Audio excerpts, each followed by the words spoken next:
হরে Krishna everyone, তোমার সবাই কেমন আছে? আশা করছি ভালো আছে। আর আমি আছি কোনো রকম, বেশ এখন একটু ভালোই আছি আগের থেকে। তো যাই হোক, আজকে আমি তাক দিয়ে কড়ি বানাবো। আমার মেয়ের এটা খুবই পছন্দের একটা খাবার আর কি।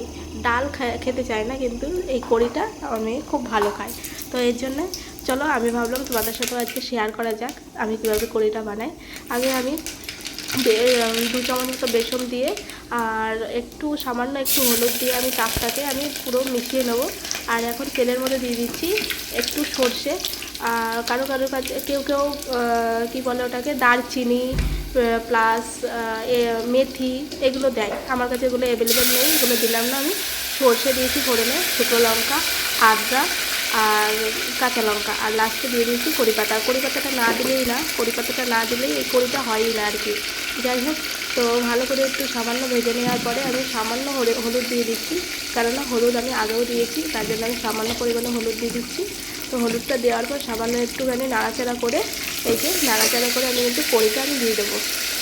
কড়িটা মানে এই তাকটা, বেসম হলুদ আর তাক দিয়ে যে মিশিয়ে রেখেছিলাম, তো এটা আমি দিয়ে দেবো। দেখো জাস্ট কালারটা কি সুন্দর লাগছে না? আর খেতেও কিন্তু অসাধারণ হয়েছিল। এর মধ্যে আমি বাকি কিছুই দেবো না।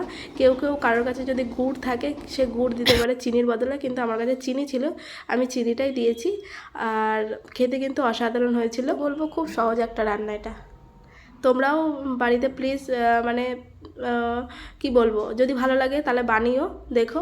ডালের থেকে এটা গরমে, আমার মনে হয় গরমে এগুলো খাওয়াই বেস্ট আর কি। আর আজকের মেনু হচ্ছে কড়ি বানিয়েছি, ভাত আর আলু ভাজা। যাই হোক, আমি এটা 2 দিন পর এডিট করছি, সামথিং আমার আলু ভাজাই করেছিলাম। যাই হোক, তো এখন প্রায় আমার রান্নাবান্না কমপ্লিট, এখন খাওয়া দাওয়া করে নেবো। আর আমি এখানে কিছু বলছিলাম, আর সাইডে যে গান বাজছিল আর কি, এর জন্য আমি এটা মিউট করে দিয়েছি। চলো, ভিডিওটা ভালো লাগলে একটা লাইক কমেন্ট করে আমার পাশে থেকো। টাটা।